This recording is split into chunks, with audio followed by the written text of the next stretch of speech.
take a seed, you plant it, you grow it, you dry it, you roll it, you smoke it, and it goes down smooth. Hey! Spanning the continent to bring you the truth about cannabis and marijuana law reform. I smoke pot and I like it a lot. CannabisRadio.com presents The Russ Belville Show, the voice of the marijuana nation. Hey, this is great, man.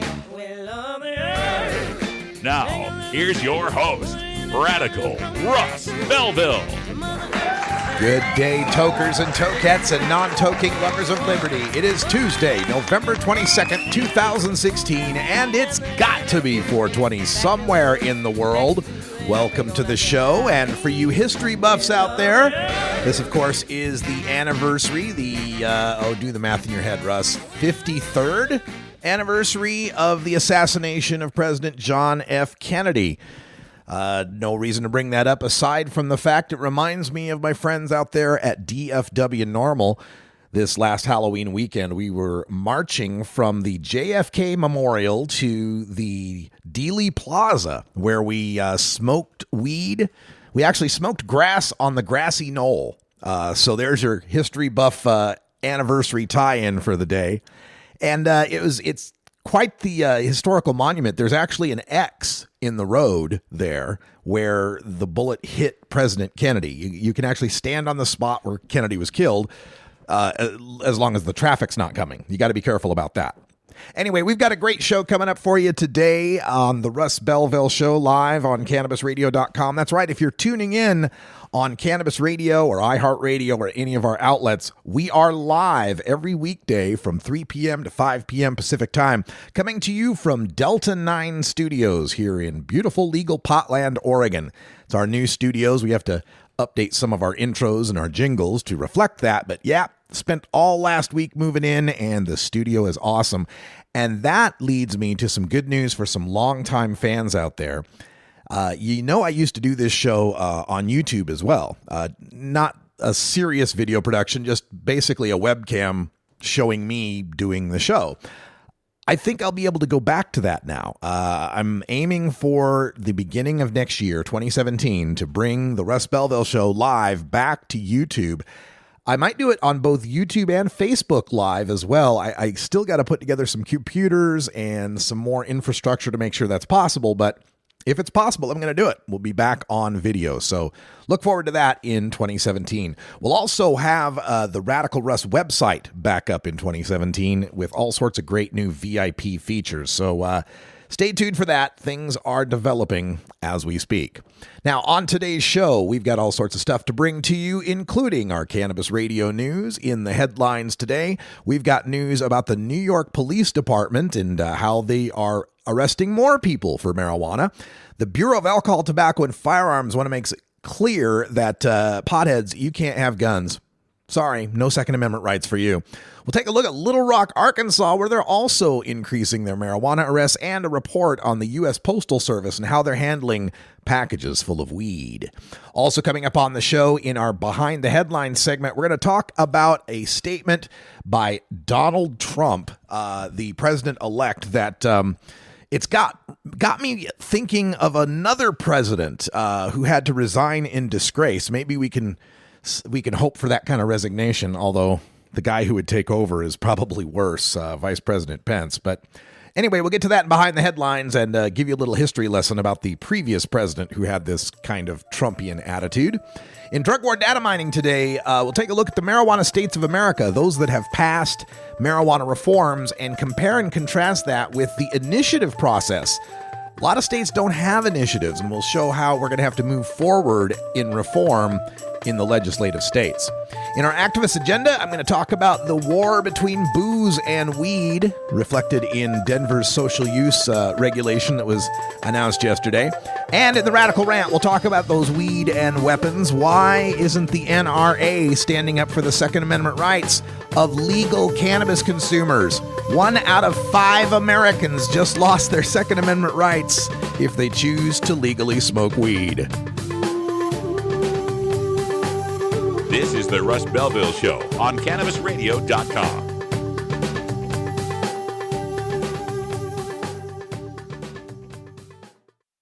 Earn your PhD in THC monetization with CannabisRadio.com. Don't be late. Cash? Sorry.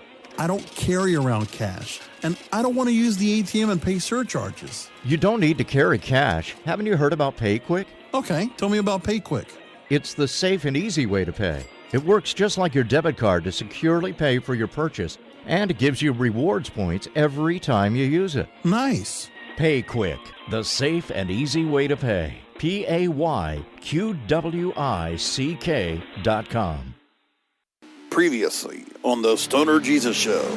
We do have John McAfee. He's running for the Libertarian Party nomination for president. What makes someone like you want to take the reins of this? We're so far behind, it's frightening. And in a cyber war, we can't hack into the Chinese.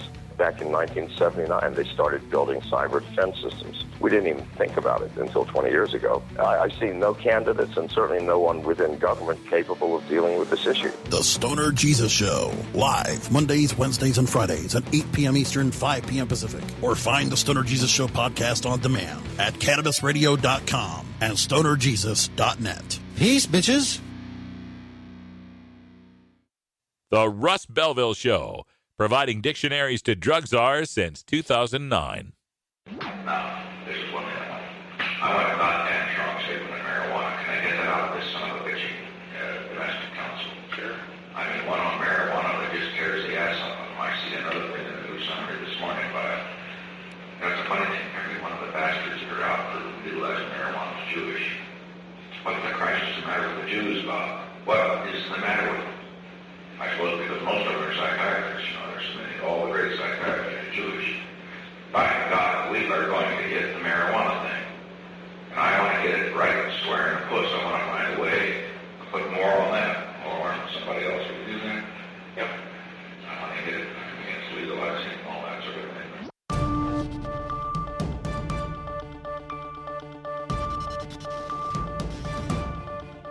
It's time for the Cannabis Radio News, covering the latest headlines in consumer cannabis, medical marijuana, and industrial hemp. Cannabis Radio News is now available exclusively at CannabisRadio.com. Now your marijuana headlines in 4 minutes and 20 seconds. This is Cannabis Radio News. This is your Cannabis Radio News for Tuesday, November 22nd, 2016. The Federal Bureau of Alcohol, Tobacco, and Firearms and Explosives is making the ban on gun sales to marijuana consumers even more explicit. The Gun Control Act of 1968 makes it illegal for any federally licensed gun dealer to sell firearms or ammunition to an, quote, unlawful user of or addicted to any controlled substance, end quote. Second Amendment challenges to this ban by a lawful medical marijuana user in Nevada were rejected in August by the Ninth Circuit Court of Appeals. The court unanimously agreed that marijuana use, quote, raises the risk of irrational or unpredictable behavior with which gun use should not be associated, end quote. Now the ATF is releasing a new version of the federal firearms transaction record. Its current question, quote, are you an unlawful user of or addicted to marijuana or any depressant, stimulant, narcotic drug, or any other controlled substance, end quote, is now followed by, quote, warning, the use or possession of marijuana remains unlawful under federal law regardless of whether it has been legalized or decriminalized for medicinal or recreational purposes in the state where you reside. Lying on that form is considered a federal felony.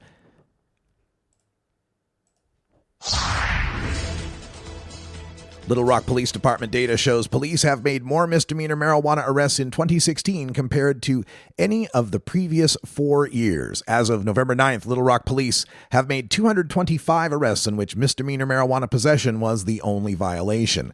That's a 95% increase compared to the number of arrests in 2012, the Arkansas Democrat-Gazette reported. Police spokesman Lieutenant Michael Callahan said it's difficult to point to a cause of why police have made more arrests in which misdemeanor possession of marijuana is the only violation, but an increased police presence in some high-crime areas could be contributing to the higher number of arrests. He said the violation is often found during traffic stops or during the course of investigating another crime. State law in Arkansas says that a person can be arrested on a misdemeanor charge for possessing less than 4 ounces of marijuana, facing up to 1 year in jail, along with a fine of up to $2,500.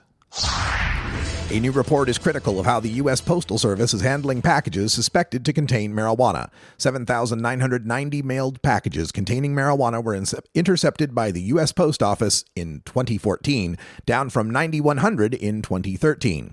A recent audit was conducted in which auditors looked at what safeguards are in place to prevent postal employees from stealing packages that have been identified as containing marijuana. At one facility, management was unable to explain why a cage used to store suspected pot mail had its lock broken. At another, the suspect packages were left in an unlocked office. At a third, they sat unguarded on a table. The audit comes amid high-profile instances of postal workers stealing drug mail. An Illinois postal worker was charged with knowingly delivering pot mail in September, busted by a tip to the Postal Inspector General. In May, 2 workers were charged with stealing drugs from at least 16 packages at Chicago's O'Hare International Airport. And in the nation's capital, 3 workers were accused in August of taking bribes to deliver pot. In 2014, the New York Police Department and Mayor Bill de Blasio announced that New York City would punish marijuana possession with a ticket instead of an arrest. New York City was considered to be the arrest capital for marijuana, peaking at over 50,000 arrests per year. The shift towards decriminalization resulted in an immediate drop in arrests. However, the number of people arrested for marijuana in New York has increased in the last year. Citing statistics from the state's Criminal Justice Department, the Police Reform Organizing Project says the NYPD made nearly 14,000 marijuana arrests in the first 9 months of 2016. That's a 12% increase from the same time last year, and 90% of those arrested were people of color.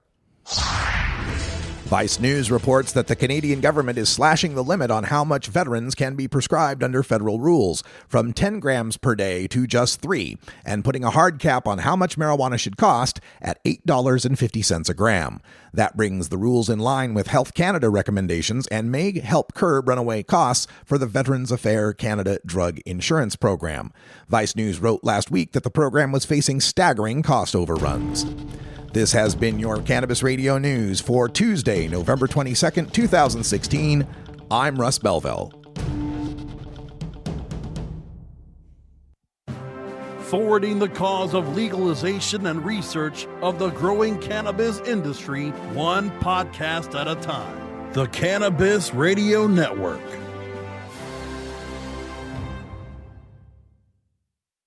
Great websites today need expert web design and development and need to be e-commerce ready and mobile friendly. But building a marketable and profitable website can be an uphill climb. Ready to make your new website or replace your existing website? Think Orange as the new way to get in the black. Orange Hill Development works with Fortune 500 companies and offer the same top quality development service at a fraction of what other providers charge. Brands like Absolute, Carlsberg, and Nestea trust Orange Hill Development. Find out why you should trust your website with Orange Hill. Contact Orange Hill for a consultation today at orangehilldevelopment.com. It's time for cannabis facts about teen drug use from Robert Platshorn's thesilvertour.org. This message is supported by our donors and Hemp Inc., a public company poised to lead America's hemp revolution at hempinc.com. A recent survey by the U.S. Centers for Disease Control indicates that in states that have legalized medical marijuana, the rate of marijuana consumption among high school students has not increased. In fact, in legal states like Colorado, teen use has actually decreased significantly. It's simply no longer a big deal for teenagers in legal states. This was Cannabis Facts from thesilvertour.org, an educational nonprofit supported by our donors and Hemp Inc., a public company poised to lead America's hemp revolution at hempinc.com. You're tuned into the Russ Belville Show, the voice of the marijuana nation, only on CannabisRadio.com. New beginner guitars and banjos are often constructed much better than ones built before your time. Why struggle? Get a new instrument or fix the old one. The trusted professionals at the Fingerboard Extension will evaluate your instrument for free. Repairs are priced for people who work for a living. Stop by the Fingerboard Extension downtown Corvallis at 120 Northwest 2nd Street today or check out its inventory on the web at fingerboardextension.com. The world of cannabis is evolving at a frenetic pace. The Russ Belville Show gets behind the headlines to take a deeper look at breaking news in our Cannabis Focus. Today in the Cannabis Focus, we kind of take a look away from cannabis in this story, but it could have a significant impact on how we view the incoming administration of Donald J. Trump. And for this, I want to remind folks that we had previously had a president who thought himself above the law, who thought that he could use the presidency as his own personal vessel of power, and that president was Richard M. Nixon. And I was reminded of Nixon today. You remember Nixon, right? I'm not a crook. I've earned everything I've got. Nixon, of course, is the president who actually declared war on you and I as cannabis consumers. We must wage what I have called total war against public enemy number one in the United States, the problem of dangerous drugs. So in this, we're talking about Donald Trump and some recent remarks that he made, and it had to do with a golf course that he owns in Scotland. And around or near this golf course, they were planning to put in some wind farms. And this is according to the New York Times. They reported, when President-elect Donald J. Trump met with British politician Nigel Farage, I'm not sure how it's pronounced, in recent days, he encouraged Mr. Farage and his entourage to oppose the kind of offshore wind farms that Mr. Trump believes will mar the pristine view from one of his two Scottish golf courses, according to one person present. The meeting, held shortly after the presidential election, raises new questions about Mr. Trump's willingness to use the power of the presidency to advance his business interests. Mr. Trump has long opposed a wind farm plan near his course in Aberdeenshire, and he previously fought unsuccessfully all the way to Britain's highest court to block it.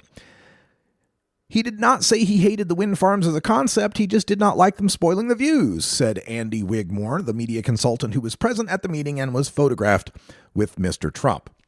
So Trump tried to oppose this, took it to court, took it to British highest court, couldn't get it stopped to block the view from his golf course. So he was asked by an editor, he had this meeting with the editors and reporters of the New York Times, and this was just yesterday, or just today, I believe.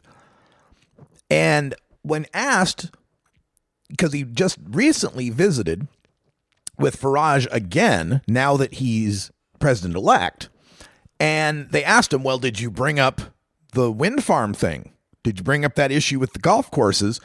And according to Maggie Haberman, who writes for the New York Times, Trump responded, quote, I might have brought it up, end quote.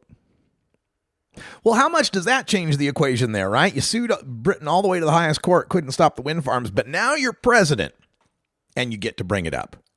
Clearly a conflict of interest. And you just admitting it right there to a New York Times reporter.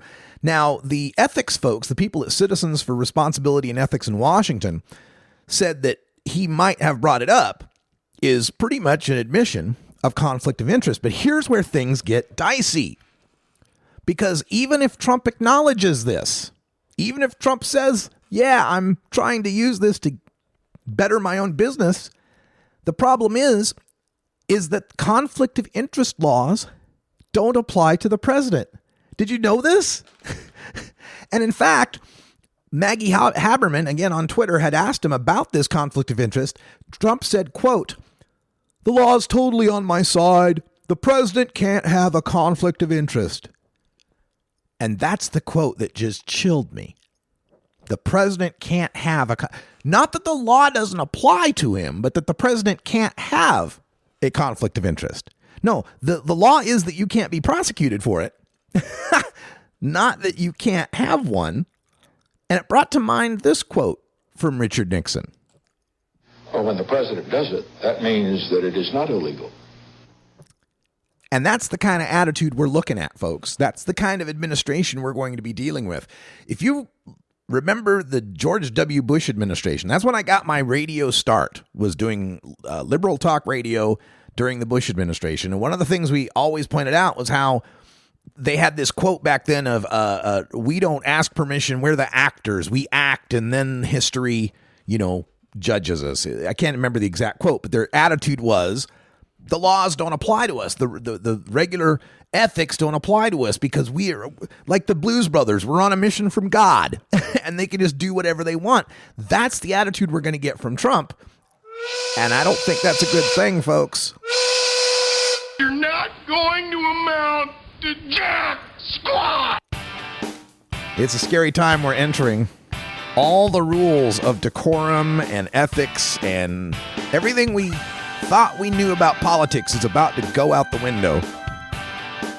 We'll see if how well we get through it. When we come back, we're going to take a look at the marijuana states of America. Who's next to change the laws when we return?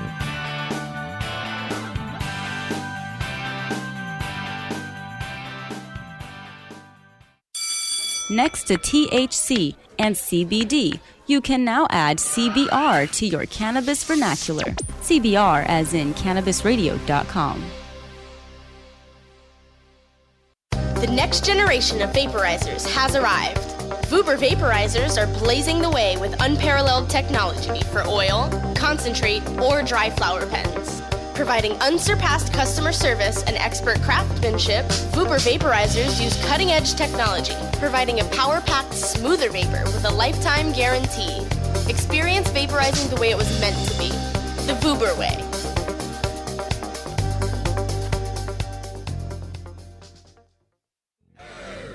I'm Radical Russ from the Russ Belville Show. Good day, everybody. Radical Russ here in Aspen, Colorado at the Alaska Northwest Cannabis Classic, at the 26th Annual Boston Freedom Rally, at the High Times Cannabis Cup Northern California, Day 1 of CannaCon in Seattle, Washington. It's the Russ Belville Show, the NPR of POT, weekdays live at 6 Eastern, 3 Pacific, exclusively on CannabisRadio.com. Marijuana is not addictive, but listening to the Russ Belville Show is. At Herbie's Cannabis Seeds, we pride ourselves on bringing you the best quality seeds from the world's most respected cannabis seed producers, all at the lowest online prices. You can find Herbie's Seeds at herbiesheadshop.com. All cannabis seeds are sold as souvenirs and as a means of preserving cannabis genetics. Herbie's Seeds in no way intends to condone, promote, or incite the use of illegal or controlled substances. We strongly urge all prospective customers to check their national laws prior to placing an order. Herbie's Seeds at herbiesheadshop.com. Proud sponsors of the Russ Belville Show and 420 Radio. Promoting the end of adult cannabis prohibition is easy because we have facts, science, reason, compassion, evidence, truth, and logic on our side. It's even easier when researchers catalog it all for us. Learn how to gather the facts on marijuana use, arrests, seizures, rehabs, drug tests, and more on this edition of Drug War Data Mining. Today in the Drug War Data Mines, we want to take a look at the marijuana states of America. And this is a map that I've put together for years now where I track what the laws are, the marijuana laws all across the 50 states and the District of Columbia. And it has evolved over time because I've kind of grown some cynicism toward the typical definitions that are used on these maps. For example, you'll see the map out there that shows 28 medical marijuana states. They'll all be colored green, let's say. Well, to me, that kind of implies that a California as a medical marijuana state is somewhat similar to a Minnesota as a medical marijuana state. And those states couldn't be any more different in how they deal with medical marijuana. I don't even like to call Minnesota a medical marijuana state because you can't get actual marijuana. You can only get cannabinoid preparations, oils and tinctures and salves and such. To me, if you can't actually get the marijuana, the actual bud, that's not a medical marijuana state. But on most maps, they count that because it's a way people can use cannabis legally. I also don't like the states that don't have home grow being considered equal to the states that do, or the states that don't have dispensaries being considered equal to the states that do. So the map that I've made is called the Marijuana States of America, and you can find it online if you search for it, or if you can't find it, email me. I'm radicalruss@gmail.com, and I'll email you a copy. And what's interesting about it is taking a look at how much marijuana reform has depended on the initiative process. And the thing is that the initiative process that allows the citizens to be able to put a law on the ballot, whether it be statutory, just a law, or a constitutional amendment, or both, there's only 24 states that have this power. Now, if you can imagine in your mind, and I'm reading the chat room, no, it's not not exactly the same as the map on my back. No, it's a little more detailed than that, actually. But if you can imagine a map of the United States, think of just west of Minnesota, right? So you got North Dakota, South Dakota, Nebraska. Then cut across to Colorado, and then cut across diagonally to Arizona, right? From there west are the initiative states, most of them. Okay, so you got all the western states, every state in the Pacific time zone, Alaska, all the Intermountain West, Montana, Idaho, Wyoming, Utah, Colorado, Arizona. They all have initiatives. So you don't find much surprise in the fact that those are the states that have legalized first or have the most patient-friendly medical marijuana laws, other than, of course, Idaho, Wyoming, and Utah. Then there's a few other initiative states that are scattered kind of in the Great Lakes region, Midwest-ish, Oklahoma, Arkansas, Missouri, kind of in that central south area. And then Michigan, Illinois, Ohio. Notice they have marijuana reforms, but the state they surround, Indiana, has none. And then there's only three states on the East Coast that have the initiative power: Maine, Massachusetts, and Florida. And what's similar about those? They have the significant marijuana reforms as well. Oh, and Mississippi. Sorry, I forgot Mississippi down there in the deep south as well has the initiative power. So it's no surprise that even you go all the way back to the 70s when NORML was leading the charge for the first states to decriminalize. Mississippi is one of those states. A lot of people don't know that. But because it had the initiative power. So what's going to happen here as we move into the future? And understand that we now live in a country where if there were 20 people total in the country, 4 of them would live in a legal marijuana state, 8 would live in a medical state, 9 would live in a CBD-only state, and there'd just be 1 out of 20 people. Just 1 out of 20 people live in a state where there's no marijuana reform whatsoever. There's just 6 states left that don't have medical, CBD, or legal marijuana, and that's Idaho, South Dakota, Nebraska, Kansas, Indiana, and West Virginia. Now, if you want to take a notch down, Nebraska actually has decriminalization. So if you want to count decrim, now there's only 5 states where possession of any kind of marijuana in any form by anybody for any purpose gets you jail time. Idaho, South Dakota, Kansas, Indiana, West Virginia. Now, Idaho and South Dakota and Nebraska have the initiative power. So there's some hope there you could pass something. That leaves Kansas, Indiana, and West Virginia as the only states where you are absolutely going to jail for possession of marijuana in any form by anybody for any reason. And there's no citizen initiative to try to fix that. So when it comes down to picking the last states that would ever legalize marijuana, those are the ones I tend to look for because I think citizens initiatives can get past this faster than the politicians can. And another thing to consider, in these states that are lacking medical marijuana but have the initiative power, so I'm talking Utah, Wyoming, Idaho, South Dakota, Nebraska, let's see who else we pick on here, Missouri, right? I feel what we're going to see is what I call the Ohio effect. I think in these states, they're going to get the feeling that since they're an initiative state, it's just inevitable that someone's going to come along and fund a medical marijuana initiative there. They're the last remaining low-hanging fruit of these initiative states. And so they're going to pressure those legislators to pass some shitty Ohio form of medical marijuana to undercut any support for a citizen's initiative. All right, stay tuned, folks. We're going to take a break. When we come back, we got more here on the Russ Belville Show. We're going to talk about the war between booze and weed. Stick around.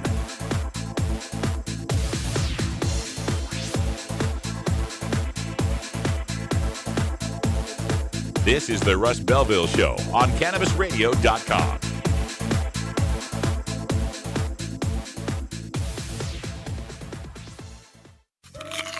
Keep your cannabis cravings under control.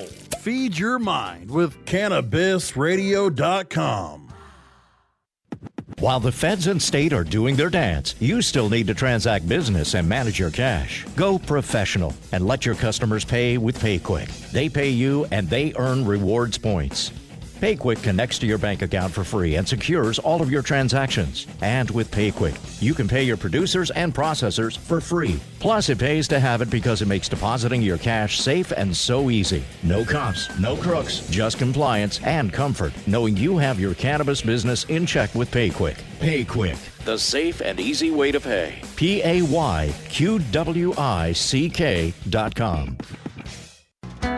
Hey, this is Willie Nelson for Normal. And I smoke pot and I like it a lot. I learned a long time ago that marijuana is a lot safer than alcohol. There's nothing wrong with the responsible use of marijuana by adults. It's time we stopped arresting and started respecting those who smoke marijuana responsibly. To learn what you can do to help, contact Normal at norml.org or call toll-free 888-67-NORMAL. This is the Russ Belville Show, annoying Kevin Sabet since 2012. The Russ Belville Show is proudly sponsored by the Marijuana Business Association. The MJBA, called by NBC News the Cannabis Chamber of Commerce, is the fastest growing business association in the fastest growing industry in America. I've been working with the MJBA for years, and I personally invite you to join the MJBA. MJBA also publishes the popular MJ Headline News on Facebook and the MJNewsNetwork.com and Marijuana Channel 1 on YouTube. Visit mjba.net for more details.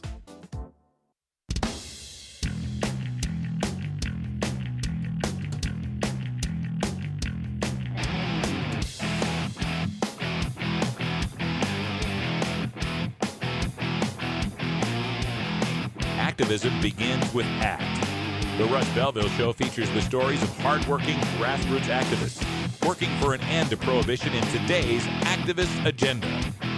Today in the Activist Agenda, we take a look at the Denver Social Use Initiative. Activists all over Denver had been working on some form of allowing the cannabis consumers to peaceably assemble, as according to our First Amendment rights, peaceably assemble and enjoy each other's company while smoking some pot. Denver Normal tried this with an initiative they put together, and the social use people did their initiative. It made the ballot, and in this last election, it passed. So what was trailblazing about this social use initiative was that it allowed any business to be able to license the social use of marijuana on its premises. Now, there's still indoor smoking rules, so the smoking would have to be like on an outdoor patio or something. But vaporization was up for grabs. And it opened up the possibility for all sorts of things, like being able to serve medicated desserts in restaurants, or being able to have cannabis-infused lotions at a massage therapist, or to have a hot yoga studio with cannabis vapor piped in. Man, imagine how limber you'd get from that. So the other thing that was pretty landmark about this was it required the assent of a local neighborhood business group, like your neighborhood association, your business bureau, whatever it might be for that particular neighborhood. So this passed and got us all feeling pretty good about the idea of there being pot bars, pot lounges, pot cafes, pot coffee houses, pot restaurants, and so forth. Well, no sooner did this thing pass than the bureaucrats that run the liquor in Colorado got all up in arms about it. And what's got me upset about this is that booze is just going to have to understand that weed is legal now. We're not the ugly stepchild. We're a legal product just like booze. And the people that consume it should be treated equally. No more of this separate but equal stuff when it comes to alcohol and marijuana. Just days after they passed this thing, the regulators in Colorado announced a rule that forbids any business that has an alcohol license from even applying to allow cannabis use in its facility. Right? Already, if the neighbors thought that pot at the bar would be a bad idea, they could veto it. But no, we're not going to give the neighborhood a chance to make that decision. The regulators just decided for everyone, if you got alcohol, you can't have cannabis use. Now, these benevolent bureaucrats explained that mixing alcohol and marijuana leads to greater impairment. And by golly, we must protect the public from the increased danger of stoned drunks. I just don't get this of how people that completely accept alcohol think that marijuana use turns the drunk into something different than he could be if he just got drunker. Right? All this concern about how impaired someone's going to be, impaired is impaired. If we've got bartenders at lounges that can understand that we watch the patrons, and if they're slurring their words and if they're falling over, we don't serve them anymore and we call them a cab, why does marijuana change that? How does marijuana change that at all? I mean, we got the similar scenario playing out here in Oregon, right? So like all the other legal states, our law forbids the use of cannabis in public because, God forbid, if the people saw adults smoking pot like they see people drinking wine on some outdoor restaurant patio, why they might think that pot smoking isn't some wicked, dirty, disgusting habit only enjoyed by the dregs of society. Soon after our legalization passed, the benevolent bureaucrats here decided that any place that has a liquor license is a public place under the law. So even if you went and rented out a hall and covered up all the windows and hold a ticketed private party for just you and one other adult, if that hall has a liquor license, even if there's no liquor on the premises and no liquor being served, just the fact that it has a liquor license, that building is a public place and you can't toke there. So in Portland and in other cities in Oregon and in Washington and up in Anchorage, Alaska and Fairbanks, a couple other places, there arose these BYOB clubs. Bring your own buds. So there's no alcohol served. There's not even any marijuana served. It's just a private room where adults can gather and enjoy smoking pot with each other. And even that was too much for these responsible regulators to bear. Well, you're asking too much, because in Washington, the legislature, they went and passed a law felonizing a cannabis club. Felony. And not just if you intentionally open up Bob's House of Buds or whatever, but even if you just have a bar and people are smoking pot in it and it happened and you were aware of it and you didn't try to stop it, felony. And in Alaska, the regulators there are cracking down on the BYOB social clubs. Now, in Oregon, what they did is they shoehorned cannabis smoke and vapor into the state's Clean Air Act. And of course, the Clean Air Act was designed to protect the innocent patrons and workers from choosing to walk into some place where there's smoke. And, secondhand tobacco smoke has been scientifically proven to be harmful. Of course, there's no science to back up the idea that secondhand cannabis smoke is harmful. And there's definitely no science on secondhand cannabis vapor being harmful. And if that's not bad enough, these hypocrites, the law actually has an indoor tobacco smoking exception for the cigar bars. So there's a written-in exception for what the law deems as harmful based on scientific proof, but we don't have the exception for cannabis vapor.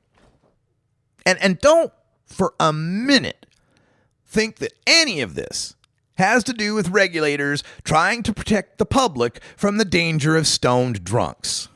No, sir. This is all about protecting the bar and alcohol industry from the danger of falling profits. First of all, stoned drunks have been around bars and restaurants for as long as weed and booze have existed. I played music in bars for 15 years, Did you ever notice how when the band goes on break, there's kind of an exodus for a dark parking lot? I mean, people have been smoking pot at bars for years and years and years. It's just they've been going out, sneaking out to their cars or to some back alley to go get stoned, and then they head back inside for another drink. So don't try and tell me this is about protecting people from impaired drivers. People who want to get drunk and stoned always have been. And they've done so without the watchful eye of a trained server who could track how much they've drank and smoked. And of course, you know my argument about the valet breathalyzer parking lots, right? I refuse to believe that we're all up in arms about the danger of stoned drivers when we trust people to drive to bars, drink, and then judge for themselves whether they're sober enough to get back in the car and drive home. If we were really serious about drunk drivers and impaired drivers, then every bar would come with a fenced-off valet parking, valet breathalyzer parking. You want to park at the bar, you have to hand your keys to the valet. You can go in and drink all you like. When you come back out, that valet doesn't give your keys back until you can blow below a .08. Now, I know people, I've said this to people in the past. They say, well, Russ, all people do is just park down the street, park farther away. Will they? Finding parking in Portland can be kind of difficult. And, parking garages, the parking garages. All right, let's make the parking garages have breathalyzers before you can get past that little arm. How about that? Well, no, everybody thinks that's ridiculous, right? Every time I bring it up, it's like, oh my God, that's a crazy infringement. Yes, it is. So why are we so freaked out about the pot drivers? Because we know that people who smoke pot only are far better drivers than those who drink. So by not allowing pot in the bars, we take away an option that some people might choose. Rather than drinking, they might choose to smoke pot. And now we've taken away this option for them that just gives the chance of there being more drunk drivers, not stoned drivers. What this is really about is protecting the profits of the alcohol industry. People who have weed to smoke aren't going to drink as much alcohol. And this influence by big booze is so great, they've even got the restaurant industry ignoring the likelihood that weed would probably offer a huge boost to restaurant profits. Hell, just off the dessert menu alone. Look, the people of Denver voted for a social use initiative that brings the people out of the alleys and out of the parking lots and back into the venue, where trained servers can observe their use and mitigate the effects of overconsumption. Bars and restaurants were what the voters were thinking of, much more so than the potential infused massage clinic or vapor yoga class. And really, the voters in 8 states now have voted to treat marijuana like alcohol. And of course, while they're more than willing to adopt that when it comes to the cannabis breathalyzer, yeah, we need to treat marijuana like alcohol. Let's get that breathalyzer. Even though cannabis is nothing like alcohol when it comes to measuring impairment.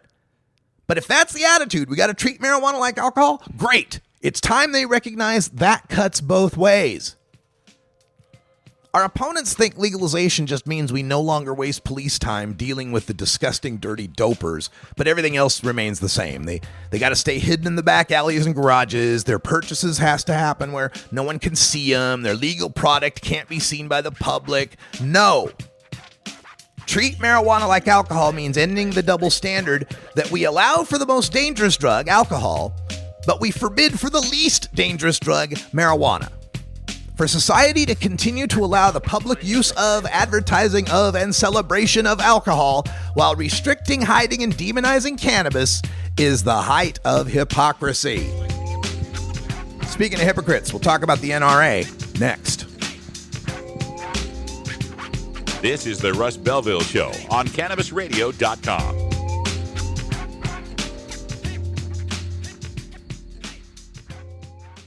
From dabs to chivas, sativas to indicas, we roll out a whole concentrate of fresh new content every week. It's like going from the greenhouse to the dispensary. CannabisRadio.com.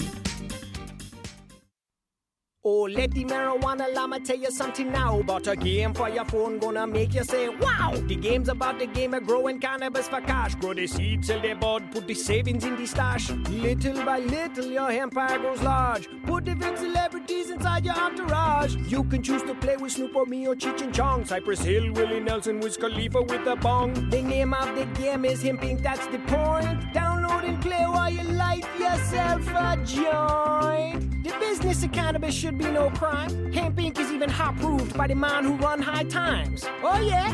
Get it on Android and iOS today. Marijuana llama out. Got to tend to me own crops, you know. Money don't make itself. Hemp Inc. Get ready to hear something good about cannabis. I give you Jasmine Huff. Tell us a little bit about Jasmine. Give us the good news about how you've gotten to where you are today.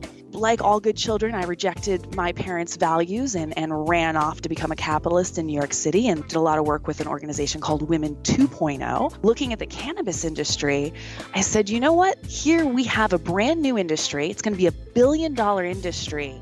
And the rules of who leads this industry and who funds this industry haven't been written yet. Good news. Only on CannabisRadio.com.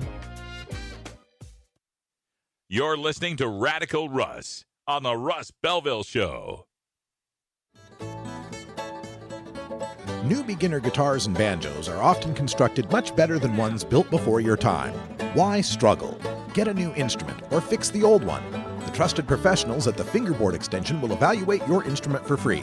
Repairs are priced for people who work for a living. Stop by the Fingerboard Extension downtown Corvallis at 120 Northwest 2nd Street today, or check out its inventory on the web at fingerboardextension.com.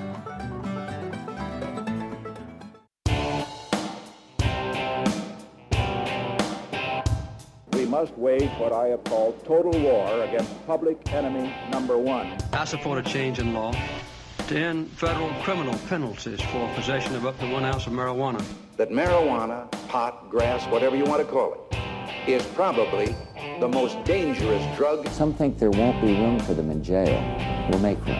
I experimented with marijuana a time or two, and I didn't like it and didn't inhale. One major responsibility is to encourage people to use less drugs. Entirely legitimate topic for debate. Radical Rant. Today in the rant, I want to talk about weed and weapons. And we'll preface the discussion, of course, by pointing out that I come from Idaho, and I come from a family of hunters. In fact, my mom just shot her first 4-point buck at the age of 69. She just done our most recent trip. So he was just happy as hell about that. I'm personally not into the hunting thing. Animal torture and death isn't a thing that turns me on. But I phrase it that way and people get pissed off. But come on. Let's be honest about why you hunt, right? You like to hunt because killing an animal turns you on.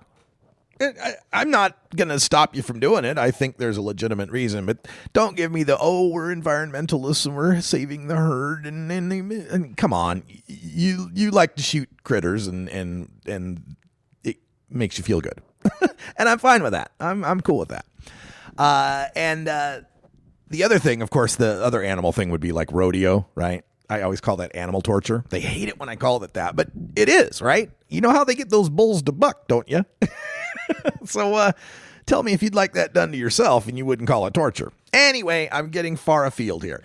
I come from a family of hunters. I support absolutely the Second Amendment, the people's right to bear arms, to keep arms, absolutely. That said, I think the first part means something. The well-regulated militia part means something, but we'll save that discussion for later. Generally speaking, I'm pro-gun. I like guns. I was in the military. Shot them. Love them. So this subject then always gets my ire, and it shocks me in a lot of ways. And one of the ways it shocks me is that the right-wingers, the gun supporters, don't jump on our side on this one. Because the federal government, under the 1968 Gun Control Act, specifically, what was it? To find my list there. Oh, yes. Specifically federal law 18 U.S. Code Section 922, paragraph G, line 3, prohibits any person who is an unlawful user of or addicted to any controlled substance, as defined in Section 102 of the Controlled Substances Act, 21 U.S.C. 802, from shipping, transporting, receiving, or possessing firearms or ammunition. Marijuana is listed in the Controlled Substances Act as a Schedule I controlled substance, and there are no exceptions in federal law for marijuana purportedly used for medicinal purposes, even if such use is sanctioned by state law. I'm currently reading to you from the Bureau of Alcohol, Tobacco, and Firearms letter from September 21st, 2011. They sent this out to the federal firearms dealers because were getting a lot of questions. All these people from medical marijuana states are saying, hey, I'm not an unlawful user of or addicted to any controlled substance in my state. And so the ATF had to come back and say, yeah, your state can go blow because we're talking federal law. And under federal law, marijuana is not medicine. It's Schedule I. And if you're using it, and of course, you having a medical marijuana card says you're using it, then you cannot possess firearms or ammunition. You cannot buy them, sell them, transport them, ship them, or possess them. The letter continues. Further, federal law 18 U.S.C. Section 922 D3 makes it unlawful for any person to sell or otherwise dispose of any firearm or ammunition to any person knowing or having reasonable cause to believe that such person is an unlawful user of or addicted to a controlled substance. As provided by 27 CFR Section 478.11, quote, an inference of current use may be drawn from evidence of a recent use or possession of a controlled substance or a pattern of use or possession that reasonably covers the present time. So what we're talking about here is the fact that I'm on Instagram smoking joints means I can't possess a gun. Even though I'm smoking that joint in Ashland, Oregon, where it's perfectly legal to do so, I can't possess a gun. I can't possess ammunition. I'm treated right now like felons are treated, despite not committing any crimes. My Second Amendment rights are forfeit because I enjoy a state legal substance. And this inference, this recent use reasonably covers present time. How long does that last? How do you judge that someone is now no longer a pot smoker and therefore eligible to possess weapons again? How would you do it? Would a person have to complete a 12-step program or a rehab? Or would a certain amount of time be reasonable? Like if the last picture they got of me was smoking weed in Ashland last weekend, and I applied next year to get a concealed handgun license, would that year be enough time? Because how do I prove a negative? How do I prove to them that I've not smoked weed in that time? Seems to me that once you've ever smoked pot, it could be questionable. If it's known, if it's public, if there's a way they can prove it, it seems to me that this reasonable covering of the present time is open to a lot of interpretation. The letter continues by saying, therefore, any person who uses or is addicted to marijuana, regardless of whether his or her state has passed legislation authorizing marijuana use for medicinal purposes, is an unlawful user of or addicted to a controlled substance, and is prohibited by federal law from possessing firearms or ammunition. Such person should answer yes to question 11E on ATF Form 4473, Firearms Transaction Record, and you may not transfer firearms or ammunition to them. Further, if you are aware that the potential transferee is in possession of a card authorizing the possession and use of marijuana under state law, then you have reasonable cause to believe that that person is an unlawful user of a controlled substance. As such, you may not transfer firearms or ammunition to the person, even if the person has answered no to question 11E on ATF Form 4473. All right, so this 4473, this is the form you got to fill out when you're getting a gun, Federal Firearms Transaction Form. And it asks, are you an unlawful user of or addicted to marijuana or any controlled substance, blah, blah, blah, blah, blah. And if you check no on that, and you are a medical marijuana patient or it can be proven that within a reasonably covered present time that you have possessed or used marijuana, you've just committed a federal felony. It's a federal felony to mischeck that box. And let's say you did mischeck that box and you hand that form over to the federal firearms dealer and he says, cash or credit? And you say, oh, credit. And you pull out your credit card. And while your wallet's open, he can see the top edge of an Oregon medical marijuana card or whatever state you're in. Now that guy's got to cancel the transaction. And I don't know how this works, but does he then have to report you as having just committed federal a lie by lying on that, a fraud on that 4473? Don't know exactly how that works. So this got challenged. A medical marijuana patient challenges. A patient from Nevada who was denied a gun because the patient had a card challenged it by saying, look, the card doesn't prove that I use medical marijuana. Just says that I am protected from prosecution if I did. Now, it's kind of a long shot, if you think about it, right? Right. You went and got a medical marijuana card, but you don't use marijuana. Sure. Right. But technically, legally speaking, something you might try to argue, well, it didn't work. The Ninth Circuit Court of Appeals, just in August, ruled unanimously that that was unlawful user of or addicted to. And that, quote, pot use raises the risk of irrational or unpredictable behavior with which gun use should not be associated. And I'm trying not to laugh out loud. Let me tell you some stories of my hunting and fishing relatives and the cases of beer they take up into the mountains with them. There's absolutely nothing preventing a falling down drunk from buying a gun or possessing one or possessing ammunition. Trust me, I've seen them. Now, it is illegal to get drunk and go, shooting around the place. But merely being an alcoholic, merely being someone who drinks, isn't reason enough to take someone's Second Amendment rights. So now the ATF has updated their form. Because previously, these decisions and everything were based, this is 2011 when that letter came out. That was before anybody legalized pot. Pretty easy to say, look, in the medical states, they got these registries. If you've got a registered card, obviously, you're a pot smoker.